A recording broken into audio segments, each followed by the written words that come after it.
AI से बना हुआ खाना।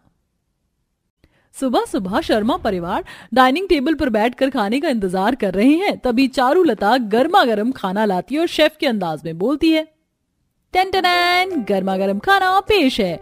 देखिए आज मैंने कितना कुछ बनाया है। मटर पनीर, मलाई चाप, मलाई कोफ्ता, मटर पुलाव, दाल मखनी, बटर नान, तंदूरी रोटी, मिस्सी रोटी और पापा जी आपके लिए सबसे स्पेशल मैंने बिना बटर के चपाती भी बनाई है। तभी ननद काव्या खाने की खिल्ली उड़ाते हुए कहती है, छोटी भाभी ये जो इतना सारा खाना आपने एक्सपेरिमेंट करके बनाया इसमें स्वाद तो होगा ना, या फिर कच्चा पक्का खाना ही बनाया है।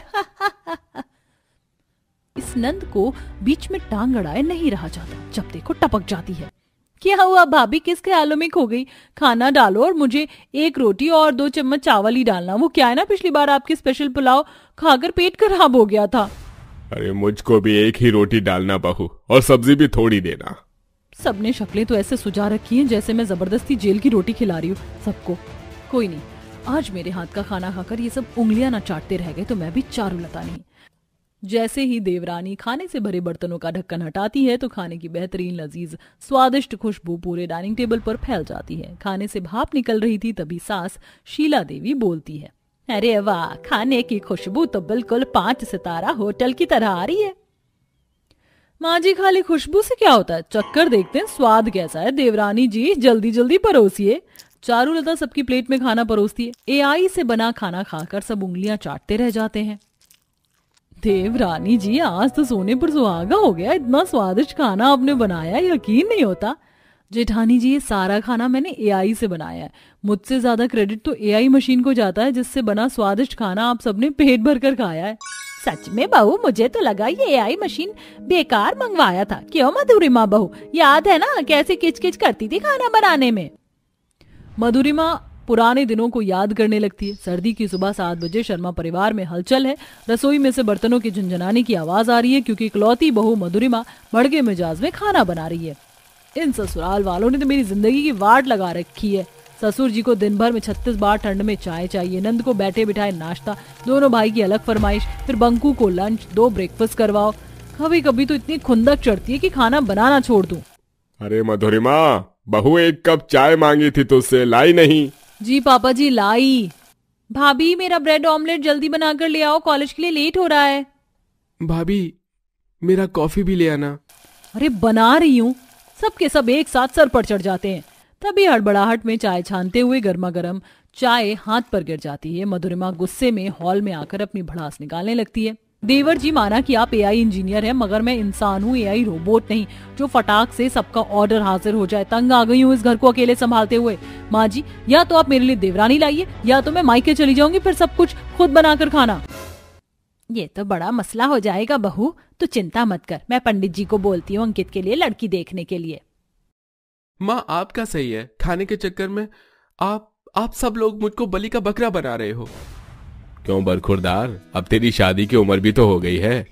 थोड़े दिन में शीला देवी और मोहन अंकित की चारुलता नाम की लड़की से शादी करवा के मधुरिमा के लिए देवरानी ले आते हैं। मगर सुबह शाम खाना बनाने का कलेश अभी भी नहीं छुपता है। सुबह शाम किचन में दोनों देवरानी जेठानी के बीच लड़ाई होती है। वाह जी वाह, इसे कहते हैं नेकी कर दरिया में डाल। मैंने भी तो सुबह तुम्हारे हिस्से का खाना बनाया, तो जाहिर सी बात है रात का खाना तुम बनाओगी। देखिए जेठानी जी, मैंने आज ही डायमंड फेशियल करवाया है। खाना बनाऊंगी तो भाप निकलेगा और भाप मेरे चेहरे पर लगेगा तो मेरा ग्लो चला जाएगा, इसलिए आज खाना मैं नहीं बनाऊंगी। जेठानी किलस कर जोर से चमचा पटकते हुए बोलती है, तो मैंने भी दोनों टाइम खाना बनाने का ठेका नहीं लिया। जेठानी बड़बड़ करते हुए कमरे में जाकर अपना बैग पैक करती है। जल्दी करो बंकू, नानी के पास जाना है हमें। पर मम्मी हम नानी के घर क्यों जा रहे हैं, मुझे चाची के साथ रहना है। बड़ा आया चाची का चमचा, एक लगाऊंगी कान पर। अब आएगा मजा जब दोनों टाइम इस देवरानी को खाना बनाना पड़ेगा और ससुर जी को 36 टाइम चाय बनाकर पिलानी पड़ेगी। तब देखती हूँ किसके आगे बहाना मारेगी। मधुरिमा के जाने के बाद चारुलता के पास कोई चारा नहीं बचता, पर भुगतना तो ससुराल वालों को पड़ता है। कैसे, खुद ही देख लीजिए। बहू ये कैसी दाल बनाई है, और रोटी तो जलाकर एकदम करारी कर दी है, जैसे कोयले की खान से निकाल कर लाई है। एकदम बेलुड़ो सा हाल है तेरा तो छोटी बहू, खाना पीना बनाने के मामले में। अरे हद है, एक तो मैं आप सबके लिए खाना बना रही हूँ और आपके नखरे नहीं खत्म होते। घर में खड़ी खाना बनाने की समस्या को सुलझाने के लिए अंकित एआई कुकिंग क्रॉकरी सेट ले आता है। इतने में जेठानी भी लौट आती है। एआई कुकिंग मशीन देखकर देवरानी जेठानी के मन में लड्डू फूटने लगते हैं। देखा आपने जेठानी जी, ये एआई कुकिंग मशीन कितने मजे की चीज है। बस हमें इससे ना कुछ भी बनाने की पूरी प्रक्रिया बनानी होती है और सामग्री मसालों का ध्यान देना होता है। देवरानी एआई कुकिंग बर्तन का उपयोग जेठानी को समझा रही है, तभी मसाला चिपक जाता है। ये जले की बदबू कैसी आ रही है। अरे देवरानी जी, हो गया बेड़ा गर्क। तुम्हें ही मुबारक हो ये एआई खाना बनाने की मशीन। मैं तो चली। बेड़ा गर्क हो इस एआई मशीन का। सारे किए कराए पर पानी फेर दिया, मगर मैं हार नहीं मानूंगी, वरना अभी तो ये जलकोकड़ी जेठानी मेरे जले पर नमक छिड़क कर गई है, कल तो ताने मारेगी। कई बार कोशिश करने के बाद चारू जोश जोश में एआई से स्वादिष्ट खाना बनाने में कामयाब हो जाती है। अब देखना ये है कि आगे होता क्या है। थोड़े ही दिन में देवरानी के अंदर से खाना बनाने का जोश ठंडा पड़ जाता है। अरे चारुलता बहू, कहाँ रह गई तू? 4 रोटी लाने में 4 घंटे लगा दिए। बस बस लाई माँ जी। हे भगवान, ये रोटी तो फिर जल गई। क्या फायदा इस एआई खाना बनाने की मशीन का। ऐसा बोलते हुए चारू गुस्से में बेलन पटक देती है। धीरे धीरे उसकी एआई से खाना बनाने की खुशी खत्म होने लगती है। लाख कोशिश के बाद भी खाना अच्छा नहीं बनता, जिससे देवरानी का जोश फीका पड़ने लगता है। पिछले आधे घंटे से मसाला पका रही हूँ, मसाला घुल ही नहीं रहा, ना आलू पक रहा है। इतनी देर में तो मैं हाथ से खाना बना लेती। मेरी मती मारी गई थी जो मैंने घर में एआई खाना बनाने की मशीन मंगा ली। एआई खाना बनाने की तकनीक से तंग आकर चारू बड़ी ही चालाकी से रसोई का जिम्मा जेठानी पर थोप देती है। इस एआई से खाना बनाने में बड़ा झंझट है, ऊपर से देवरानी एक नंबर की शातिर है। खाना बनाने का जिम्मा मेरे सर मर दिया। अरे ब्रेड टोस्ट हो गए होंगे। मधुरिमा मशीन से ब्रेड निकालती है, तभी बंकू आवाज लगाता है, मम्मी मम्मी जल्दी से मेरा ब्रेकफास्ट ले आओ, मैं स्कूल बस आने वाली है। अब लाई बंकू, बस 2 मिनट। हे भगवान, इस ब्रेड की तो खाल निकल गई। पिटे मुंह, किसी काम की नहीं है ये कुकिंग मशीन। मधुरिमा एआई कुकिंग क्रॉकरी सेट में बना खाना सबको परोसती है तो सब भड़क उठते हैं। मधुरिमा, ये खाना कैसा बनाया है? कहीं आग है तो कहीं धुआं धुआं। अरे बड़ी बहू, ये तूने खाना बनाया कि खिलवाड़ किया? चावल उबले भी नहीं है, रोटी कहीं से कच्ची कहीं से पक्की, और सब्जी में तो तेल तैर रहा है। माँ जी, मैं क्या करूं, मुझे उस एआई मशीन में खाना बनाना नहीं आता। अरे ये तो होना ही था बहू। वो एआई खाना बनाने की मशीन कितनी भी अच्छी तकनीक से बनी हो, है तो वो रोबोट रसोई में गृहिणी के हाथों का स्वाद थोड़े दे सकता है। ससुर के समझाने पर दोनों देवरानी जेठानी को बात समझ आती है।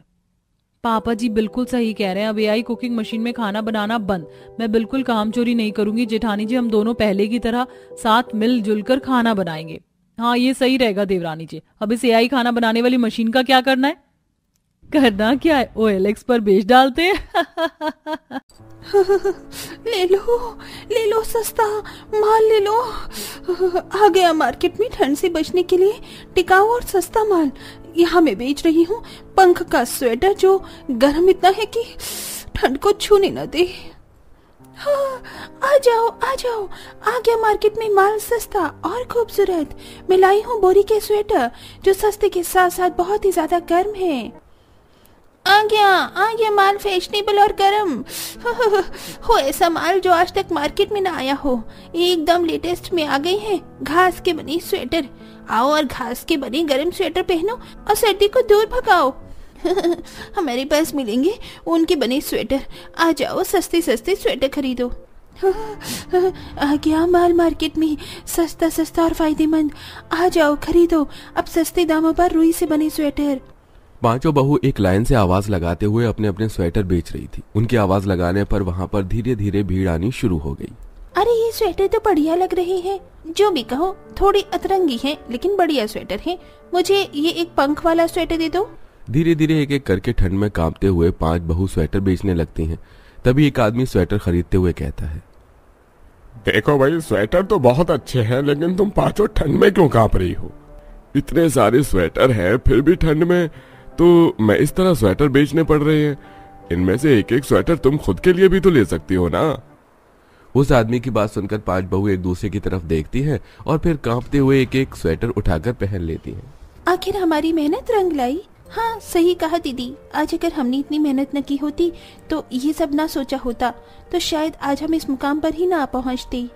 जिस तरह पांचों जुगाड़ू बहू मिलकर अपने स्वेटर बेच रही थी, उसी तरह बाजार में बाकी लोगों की दुकान की मार्केट डाउन हो गई थी, जिसकी वजह से वो उनसे चिढ़ रहे थे। लेकिन आपके मन में भी ये सवाल उठ रहा होगा कि जब ठंड में गरीब जुगाड़ू बहू खुद कांप रही थी तो उन्होंने ये स्वेटर बनाई कैसे। तो चलिए जानने के लिए कहानी में थोड़ा पीछे चलते हैं। जैसी जैसी ठंड बढ़ती जा रही है वैसे वैसे मेरी हालत भी बिगड़ती जा रही है। बहुत अफसोस होता है माँ, हम 5 भाई हैं, उसके बाद भी हम इस घर के लिए कुछ नहीं कर पा रहे। माँ, आपकी ये हालत हमसे देखी नहीं जा रही है। 5 बहू एक लाइन से खड़ी होती हैं और पांचों ही अपनी सास की हालत को देखकर रो रही होती हैं। माँ जी को ठंड लग गई है, उन्हें गर्माहट मिलनी बहुत जरूरी है। माँ जी के पास एक स्वेटर भी नहीं है। हम पांचों के पास भी एक भी स्वेटर नहीं है। अगर मेरे पास होता तो मैं माँ जी को दे देती। पांचों ही बहू बेबस थी। तभी अचानक से घर पर गांव का एक लड़का आता है। मैंने तुम पांचों की बात कर ली है, जल्दी से अपना जरूरी सामान लो और चौपाल की तरफ आ जाओ। वहीं से ट्रक भर के गांव के लड़के शहर जा रहे हैं, वहां पर तुम लोगों को नौकरी मिल जाएगी तो अपने परिवार को चला सकोगे, चलो। ये सुनते ही पांचों बेटे हैरान हो जाते हैं।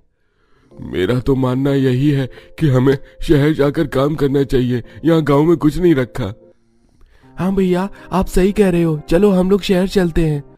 और तुम पांचों हमारी माँ का अच्छे से ख्याल रखना, हम वहाँ से जल्दी ही पैसे भिजवा देंगे माँ के इलाज के लिए। पांचों बेटे शहर के लिए निकल जाते हैं, लेकिन पांचों बहू के पास एक फूटी कौड़ी नहीं होती। घर में भी अन्न का एक दाना नहीं था। माँ जी भूखी है, उन्हें गर्म खाना खाने की बहुत जरूरत है।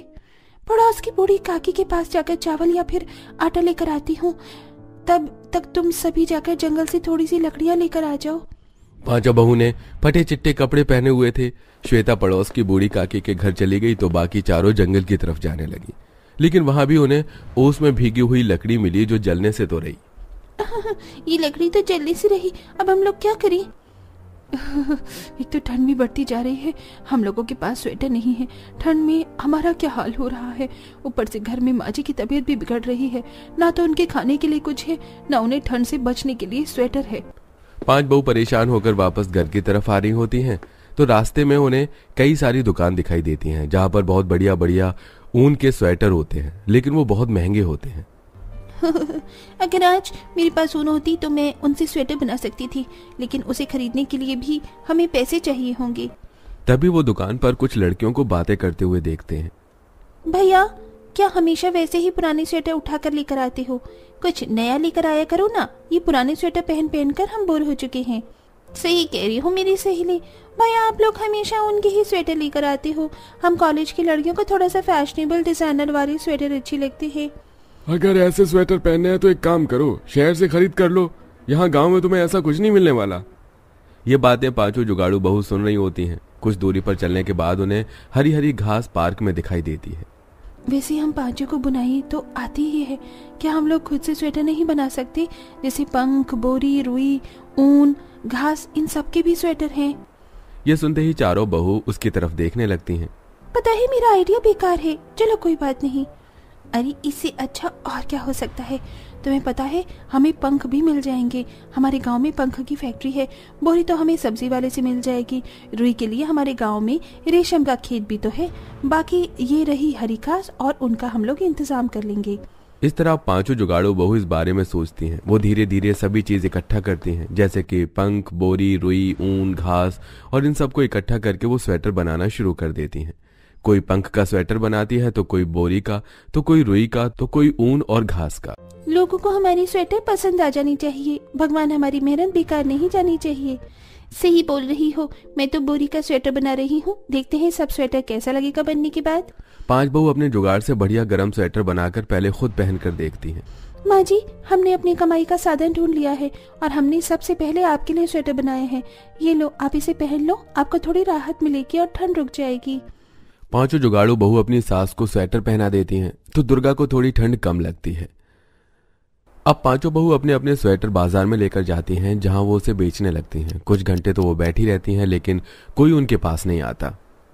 कहीं हमारी मेहनत खराब तो नहीं हो गई? मुझे तो डर लग रहा था, हमने कितनी मुश्किल से ये स्वेटर बनाई थी। अब जोर से आवाज लगाने के अलावा हमारे पास और कोई चारा नहीं है। ऐसे तो लोग हमारे पास नहीं आने वाले, ना ही उन्हें ये पता चलने वाला है कि हमारे पास है क्या। इस तरह पांचों जुगाड़ू बहू मिलकर जोर जोर से अपने अपने स्वेटर्स के लिए चिल्लाना शुरू करती हैं। उनकी आवाज लगाने पर वहां धीरे धीरे लोग आते हैं और भीड़ शुरू हो जाती है। एक के बाद एक लोग उनसे स्वेटर खरीदते हैं। उनके स्वेटर गर्म इतने थे और सस्ते इतने थे कि लोगों को बेहद पसंद आई। सबने स्वेटर भी खरीदे और उन्हें पैसे भी दिए। आखिर हमारी मेहनत रंग लाई। मुझे तो लगा ही नहीं था कि हम लोग अपने काम से पैसे कमा सकेंगे। पांचों जुगाड़ू बहू खुश हो रही थी पैसे कमाकर, लेकिन तभी आसपास के दुकानदार उनके पास आ गए। बहुत हुआ, अब तुम्हें ये जगह खाली करनी होगी। तुम यहाँ से ऐसे स्वेटर नहीं बेच सकती। अरे जब से तुमने यहाँ स्वेटर बेचना शुरू किया है हमारा धंधा तो चौपट हो ही गया है। हटाओ अपनी ये फालतू की दुकान। सभी दुकानदार उनके ऊपर जोर जोर से चिल्लाने लगते हैं। तभी अचानक से उनके पांचों पति पुलिस इंस्पेक्टर के साथ वहां पर आ जाते हैं। ये पांचों महिलाएं अगर अपना काम करके अपना परिवार चलाना चाहती हैं तो तुम दुकानदारों को दिक्कत क्या है इससे? आज के बाद इन पांचों महिलाओं को कोई नहीं परेशान करेगा। इंस्पेक्टर धमकी देकर वहां से चले जाते हैं और सभी दुकानदार अपनी अपनी दुकानों पर वापस लौट जाते हैं। आप लोग वापस आ गए? शहर में हम लोगों को तो ले गए, लेकिन वहां पर कोई काम नहीं मिला। ये तो बस एक धोखा देने वाली बात थी। मौका मिलते ही हम वापस किसी तरह लौट आए, लेकिन तुम्हारी ये सफलता देखकर हमें बहुत खुशी हुई। हम लोगों ने आते ही इन दुकानदारों की बातें सुनी थी। ये सभी मिलकर तुम्हें यहाँ से हटाना चाहते थे, इसलिए हमने पहले ही पुलिस इंस्पेक्टर को बुला लिया ताकि ये तुम्हारी इस दुकान को हटवा ना सके। उनकी ये बात सुनकर पांचों बहू खुश हो जाती हैं, क्योंकि अब उनके साथ उनके पति भी खड़े थे। पांचों जुगाड़ू बहू के साथ उनके पांचों पति मिलकर उनके 5 तरह के स्वेटर अब बाजार में बिकवाने लगे। इसी के चलते उनकी परेशानी धीरे धीरे खत्म होने लगी और उन्होंने सबसे पहले दुर्गा का इलाज करवाया और अब उनके घर में स्वेटर के साथ साथ रजाई और कंबल भी आ गए, क्योंकि अब उन्हें किसी चीज की कोई परेशानी नहीं रही। सभी एक साथ खुशी खुशी रहने लगे।